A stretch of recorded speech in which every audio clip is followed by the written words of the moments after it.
Assalamualaikum warahmatullahi wabarakatuh. Perkenalkan, nama saya Aulia Azza. Saya jurusan Prodi S1 Manajemen. Di sini saya akan menjelaskan sumber-sumber hukum Islam. Pertama, pengertian sumber hukum Islam. Sumber hukum Islam adalah segala sesuatu yang melahirkan atau menimbulkan aturan yang mempunyai kekuatan yang bersifat mengikat yang apabila dilanggar akan menimbulkan sanksi yang tegas dan nyata. Dengan demikian, yang dimaksud sumber hukum Islam adalah segala sesuatu yang dijadikan dasar acuan atau pedoman syariat Islam. Sumber hukum Islam dibagi menjadi 3, yaitu 1 Al-Quran, 2 hadis, dan 3 ijtihad.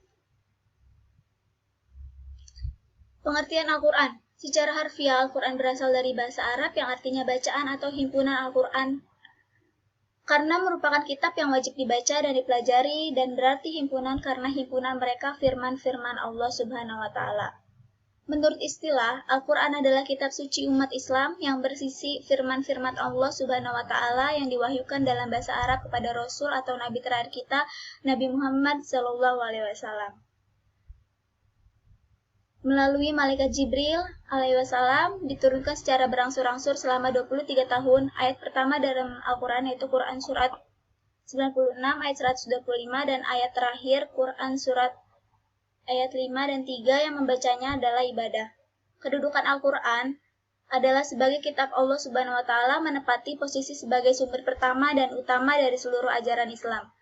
Baik yang mengatur hubungan manusia dengan Allah Subhanahu wa Ta'ala, hubungan manusia dengan sesamanya, dan hubungan manusia dengan alam. Ketiga, fungsi Al-Quran. Al-Quran berfungsi sebagai petunjuk atau pedoman bagi umat manusia dalam mencapai kebahagiaan hidup di dunia dan akhirat. Terdapat dalam kandungan surat Al-Isra ayat 17:9. Al-Quran berfungsi sebagai korektor dan penyempurna kitab-kitab Allah sebelumnya. 2. Hadis. Pengertian hadis yaitu perkataan hadis berasal dari bahasa Arab yang artinya baru, tidak lama, ucapan, pembicaraan, dan cerita. Menurut istilah ahli hadis, yang dimaksud dengan hadis adalah segala berita yang bersumber dari Nabi Muhammad SAW berupa ucapan, perbuatan, perkataan, dan takrir, yaitu persetujuan Nabi Muhammad SAW serta penjelasan sifat-sifat Nabi.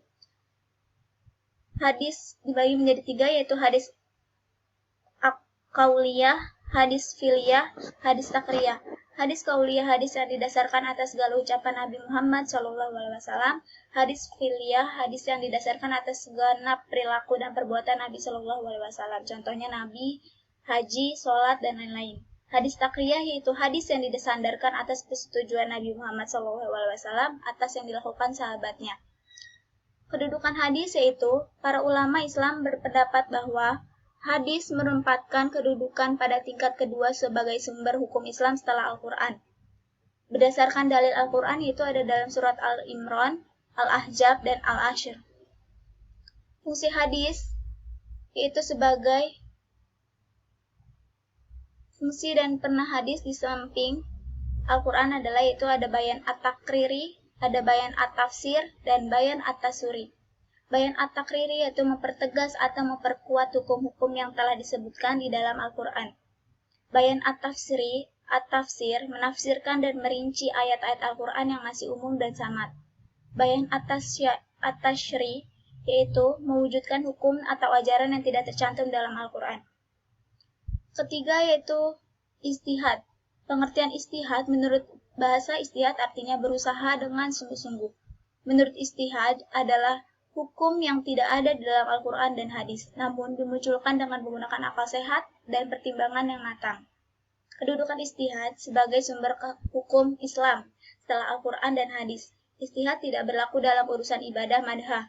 Keputusan ijtihad tidak boleh bertentangan dengan Al-Quran dan Sunnah. Fungsi ijtihad yaitu menetapkan hukum sesuatu yang tidak ditemukan dalil hukumnya secara pasti dalam Al-Quran. Sekian dari saya, kurang lebihnya mohon maaf. Wassalamualaikum warahmatullahi wabarakatuh.